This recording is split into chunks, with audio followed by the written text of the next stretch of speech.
Good afternoon. Happy Halloween. Thought for sure I'd see some costumes today. Dressed as reporters.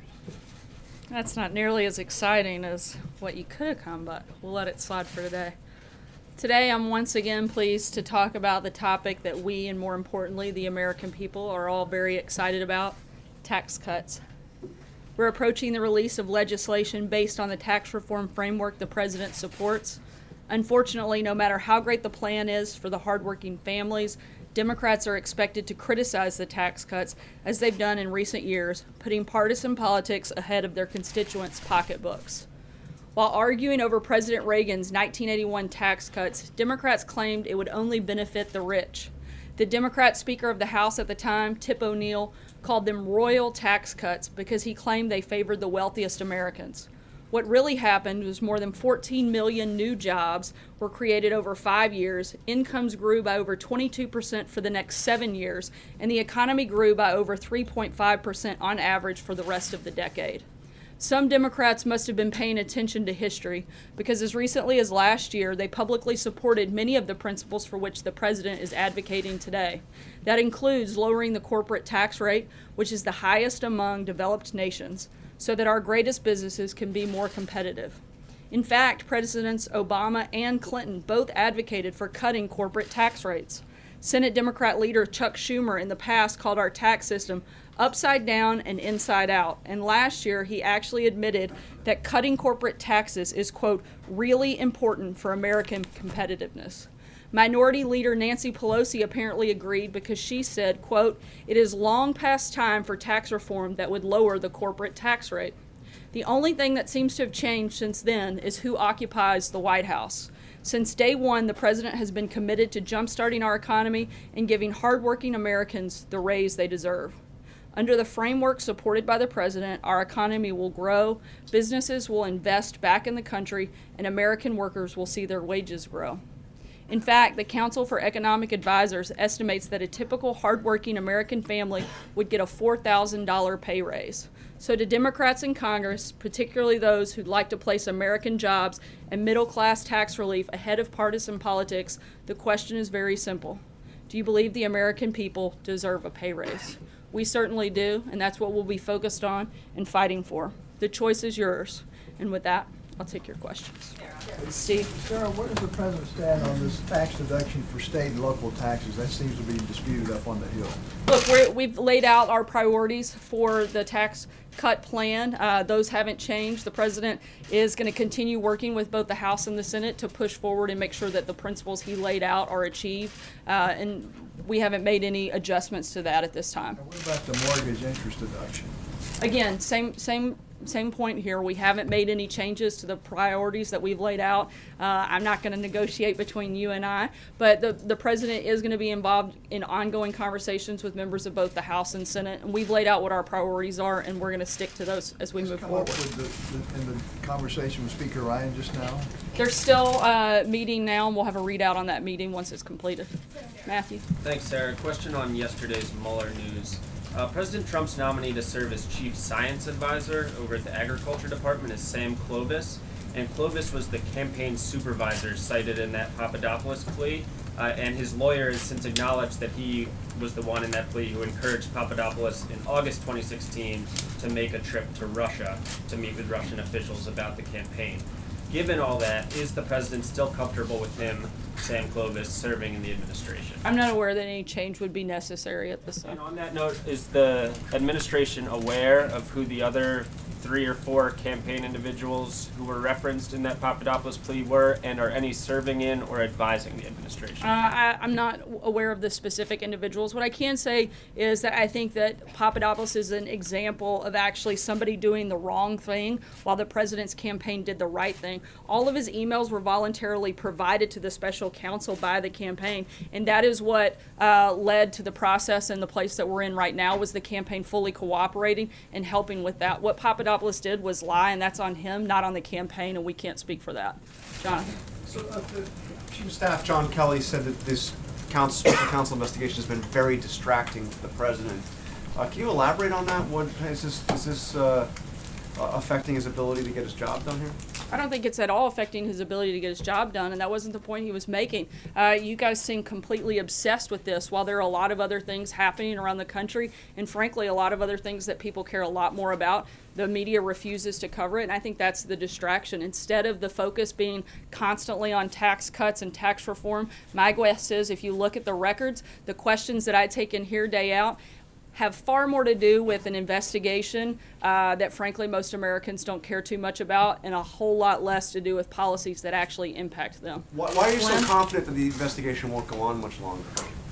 Because we have confidence that it's going to come to a close in short time.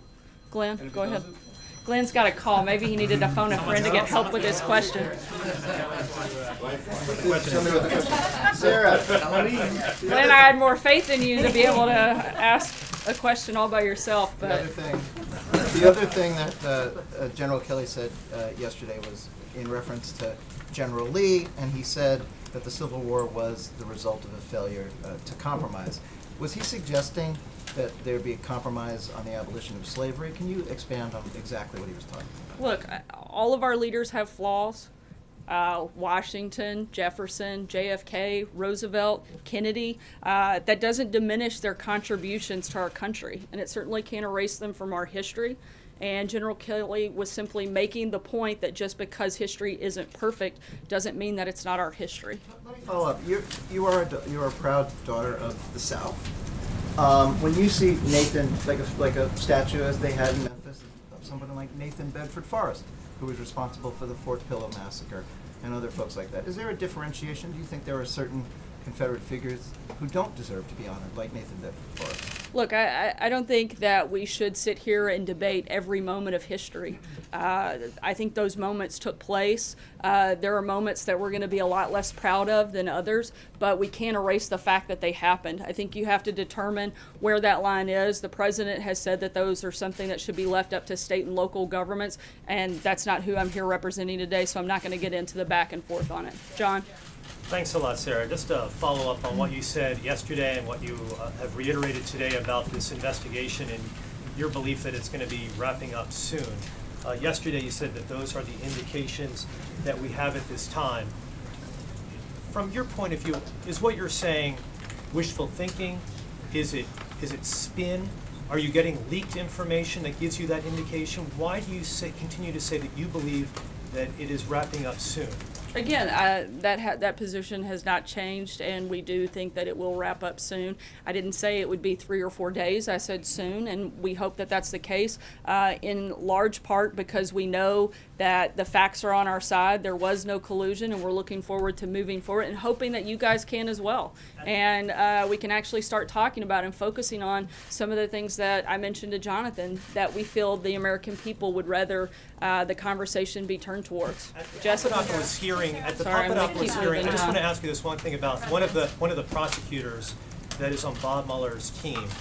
At the plea hearing for Mr. Papadopoulos last month, he hinted at the possibility of more to come in the investigation. He said the Mueller probe is, quote, a large-scale, ongoing investigation of which this case, the Papadopoulos case, is a small part. So, given what he said as an officer of the court, are you disagreeing with anything that he said in his remarks during that plea hearing? Maybe his references in looking more to come between the Democrats and the Clinton campaign, since I think if there's any evidence that we've seen to date, it's between them colluding with other foreign governments, certainly not from our side. Jessica? I have one question about what the president said today, and then an Asia trip question broadly. But the first question is, the president mentioned in the tax reform meeting there that he was going to be announcing, quote, soon, some companies that are coming back to the United States.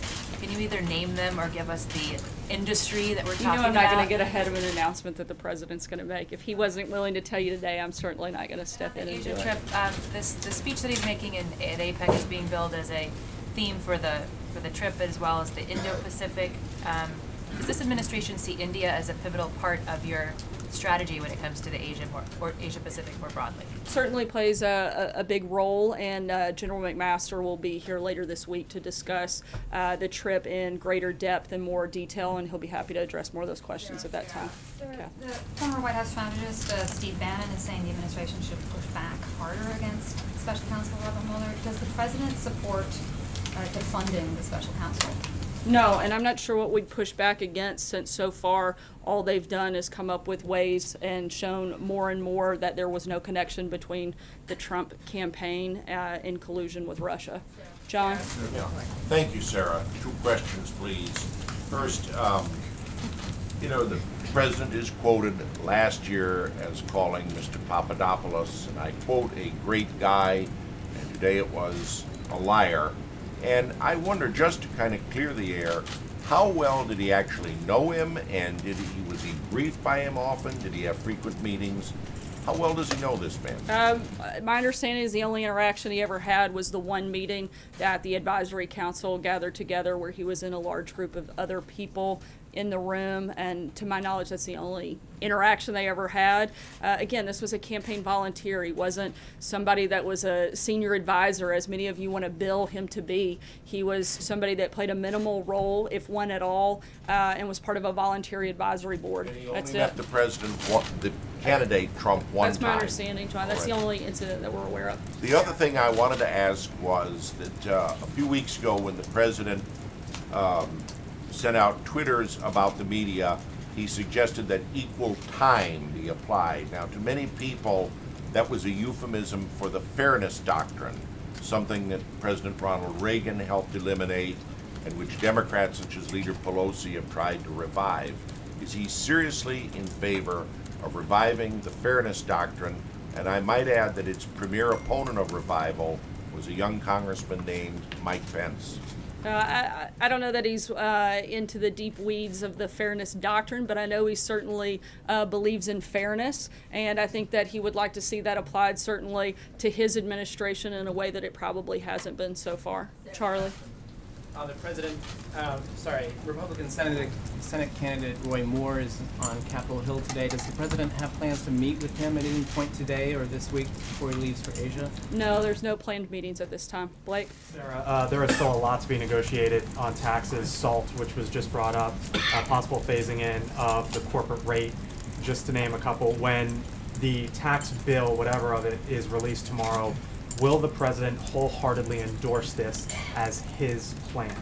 As of right now, we see no reason to feel otherwise, but until we see the details of that, I'm not going to speculate on where we are. We've laid out what our principles are, and we expect that piece of legislation to reflect those principles. If it does, you'll certainly see the administration come in with full-throated support. And lastly, on the Fed, I know you're not going to give us a name. I'm not asking you to give us a name. But what if I did? Wouldn't it be fun? Then we would love a name. That's the most excitement we've ever gotten out of this room. Sorry. If you want to give us a name, we will take it. If not, my simple question is, has the president made his decision, or is he still debating it? I can tell you that it's not Major Garrett, but beyond that, I don't have anything to weigh in on. Noah, go ahead. Yeah, President Trump during the campaign repeatedly castigated Hillary Clinton for not coming forward and coming clean when she got debate questions ahead of the debates. Why didn't anyone in the Trump campaign, including his son, come forward when there were solicitations from Russian agents to provide dirt on his opponent? I'm not sure how those two things are even remotely related, so I couldn't begin to figure out how to answer that I'm just getting question. to the sense of the proactive duty to come clean when there is an ethical question. And is the president upset that people in his campaign did not come clean when there were ethical questions I and don't believe that ethical to be lines an being ethical broached? question. That's a pretty standard campaign operating procedure. The Russians is? That's not collaboration with the Russians. Sorry, Noah. I know you want it to be, but it just isn't. Go ahead. I have 2 questions. The first one is, you've been very clear that Trump didn't collude, but Hillary did. What is your definition of collusion? Well, I think the exchanging millions of dollars to create false information is a pretty big indication. I think taking millions of dollars into a foundation that benefits you while making decisions that impact people that gave that money, I think those are certainly areas of collusion that should certainly be looked at. And my second question about, just to follow up from Glenn, Robert E. Lee aside, and I understand your point about how all leaders have flaws, what Kelly said yesterday was that an inability to compromise led to the Civil War, and back in the spring, the president said that he thinks that Andrew Jackson could have made a deal to avert the war. What is the compromise that they're talking about? To leave the southern states slave and the northern states free? What was the compromise that could have been made? I don't know that I'm going to get into debating the Civil War, but I do know that many historians, including Shelby Foote in Ken Burns' famous Civil War documentary, agree that a failure to compromise was a cause of the Civil War. There are a lot of historians that think that, and there are a lot of different versions of those compromises. I'm not going to get up here and relitigate the Civil War, but there's certainly, I think, some historical documentation that many people, and there's pretty strong consensus, people from the left, the right, the north, and the south, that believe that if some of the individuals engaged had been willing to come to some compromises on different things, then it may not have occurred. Compromise on those Sarah, thanks, Sarah. Apropos of what's going on in the Hill this afternoon, and Facebook disclosing yesterday that more than 100 million Americans were apparently exposed to what amounts to Russian propaganda.